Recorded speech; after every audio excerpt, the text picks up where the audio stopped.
Saya Isram. Nah, di sini di ruangan ini ada dua lembaga hukum. Satu firma hukum IMS Associate, yang kedua Lembaga Bantuan Hukum Nata Indonesia. Ya, kita dua-duanya. Nah, dua-duanya. Kebetulan di LBH Nata Indonesia saya sebagai direktur eksekutifnya.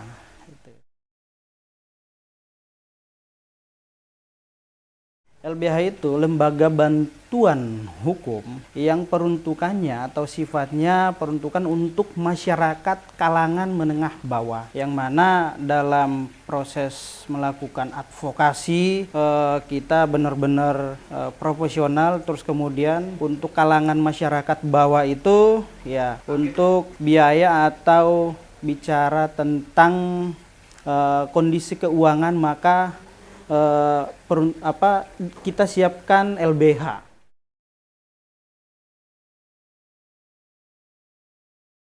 Lembaga Bantuan Hukum Nata Indonesia atau LBH Nata ini didirikan sejak 2014. Tahun 2014, sejarah berdirinya ialah berangkat dari kegelisahan kami melihat situasi.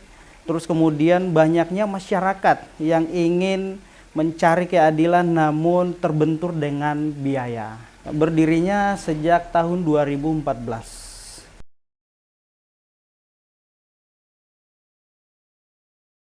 Itu sifatnya gratis, cuma-cuma. Kita tidak pungut biaya selama syarat dan ketentuannya dipenuhi.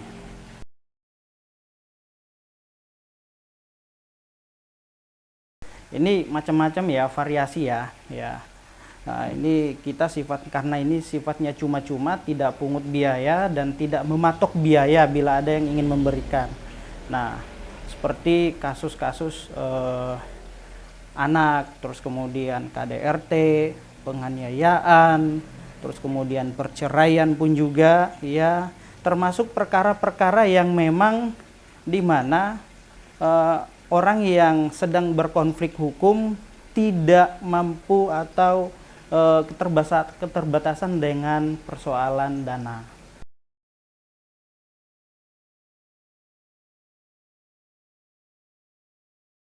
Ya, jelas ada ketentuan dan syarat. Syarat paling pertama itu surat keterangan tidak mampu yang diurus mulai dari tingkat RT, RW, bahkan sampai kelurahan. Nah, surat itu harus ada dan diketahui kalau toh memang mereka tidak mampu atau tidak sanggup membayar jasa pengacara, maka LBH Nata siap untuk menampung. Nah, itu salah satu syarat. Terus kemudian identitas harus jelas. Nah, jenis perkaranya pun juga harus jelas. Nah, itu.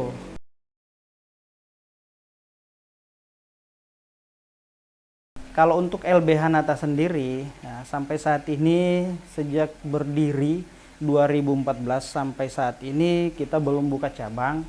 Memang niat kita untuk buka cabang di mana-mana, tapi mungkin waktu dan kesempatan belum juga memadai. Tapi kalau LBH di tiap-tiap wilayah seluruh Indonesia itu sudah ada. Nah, khususnya YLBHI, Yayasan Bantuan Hukum Indonesia, terus kemudian LBH Jakarta, dan lain-lain. Itu masing-masing punya base camp di tiap-tiap wilayah, tiap-tiap daerah. Jadi masyarakat yang ingin hendak mencari keadilan tidak perlu jauh-jauh lagi, maka mereka tinggal mencari di Google atau sekretariat yang sudah disiapkan. Biasanya LBH itu banyak disiapkan di wilayah-wilayah pengadilan negeri. Nah, biar ketika masyarakat ingin mencari keadilan atau mencari bantuan hukum, ya tinggal komunikasi dengan pihak-pihak lembaga terkait untuk mencari lembaga bantuan hukum yang disediakan oleh instansi masing-masing.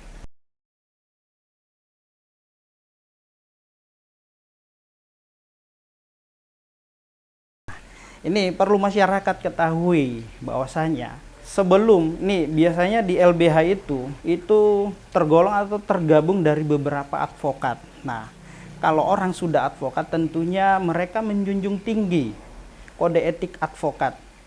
tiap orang yang menghadap atau datang pada kantor kita atau ketemu dimanapun, pertanyaan paling pertama yang kami tanyakan kepada calon klien atau orang yang datang melakukan pengaduan kepada kami ialah pertanyaan pertama, paling pertama dan paling mendasar, apakah sebelumnya sudah memberi kuasa kepada kantor lain atau pengacara lain, kan gitu.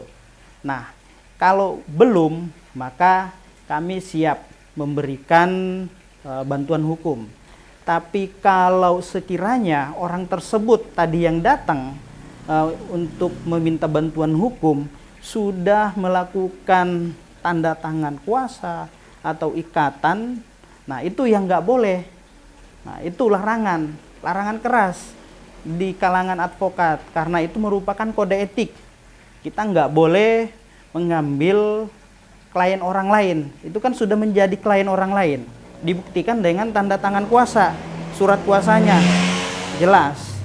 Nah, itu jadi kami ketika ada yang datang pada kami, pertanyaan paling mendasar yang kami tanyakan ialah sudah konsultasi atau sudah ikat kuasa belum dengan kantor hukum atau lembaga bantuan hukum yang lain. Kalau belum, kami akan ambil. Kalau tidak, kami hanya sekedar ngasih pandangan. Dan tidak boleh ditangani selama dia masih terikat kontrak atau terikat kuasa dengan kantor hukum lain. Begitu, karena kita menjunjung tinggi kode etik advokat.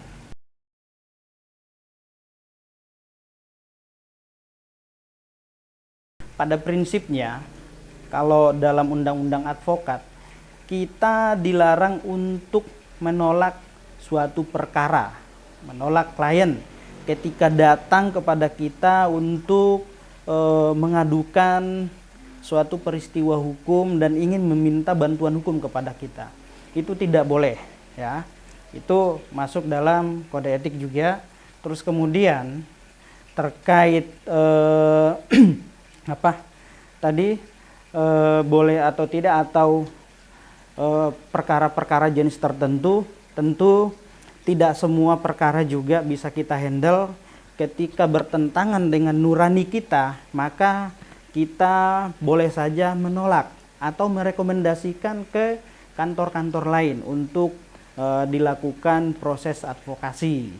Kita juga nggak boleh sebenarnya menolak perkara selama perkara itu masih bisa kita handle.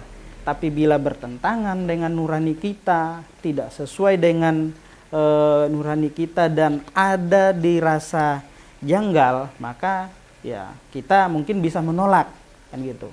Tapi sebelumnya, tiap orang yang datang konsultasi dengan kita atau minta bantuan hukum untuk didampingi, dilakukan pembelaan, maka kita harus komitmen untuk bercerita secara terang menderang dan tidak ada hal-hal yang harus ditutupi. Jadi semua harus diceritakan, diuraikan kronologisnya secara utuh.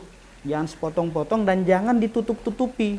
Karena biasanya kami berpikir begini, musuh utama seorang advokat atau pengacara itu klien sendiri. Karena terkadang dia tidak transparan, tidak memberikan informasi yang secara utuh kepada kita, sehingga dalam proses perjalanan dalam melakukan suatu pendampingan hukum atau upaya advokasi, ini kadang kita terbentur karena informasi yang kurang utuh. Nah, itu.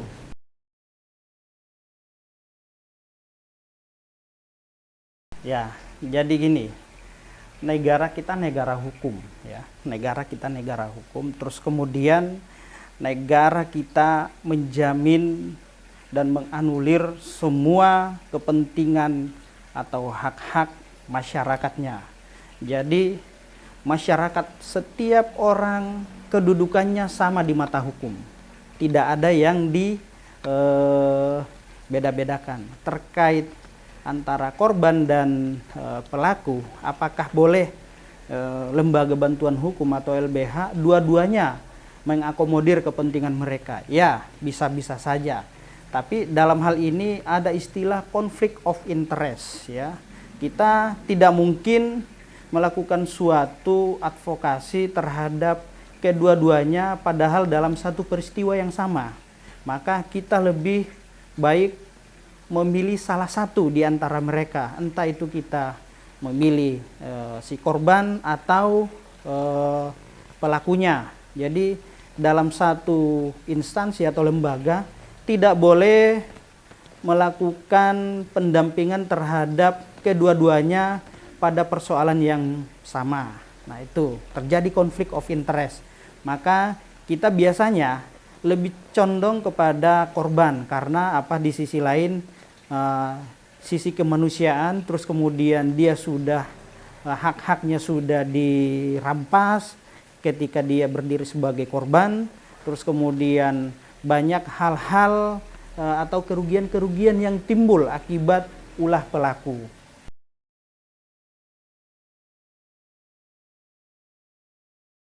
Kami dari Lembaga Bantuan Hukum LBH Nata Indonesia, ya, kepada seluruh masyarakat Indonesia, negara ini adalah negara hukum. Kita taat dan patuh terhadap hukum dan jangan sesekali merampas atau melanggar hak kepentingan orang lain. Jika tidak ingin berkonflik atau bersentuhan dengan hukum, maka hormati hak-hak orang lain, patuh dan taat terhadap undang-undang yang berlaku. Nah, mungkin itu pesan saya kepada seluruh masyarakat Indonesia agar menjunjung tinggi hukum dan tidak bermain-main dengan hal-hal yang berkaitan dengan peristiwa hukum.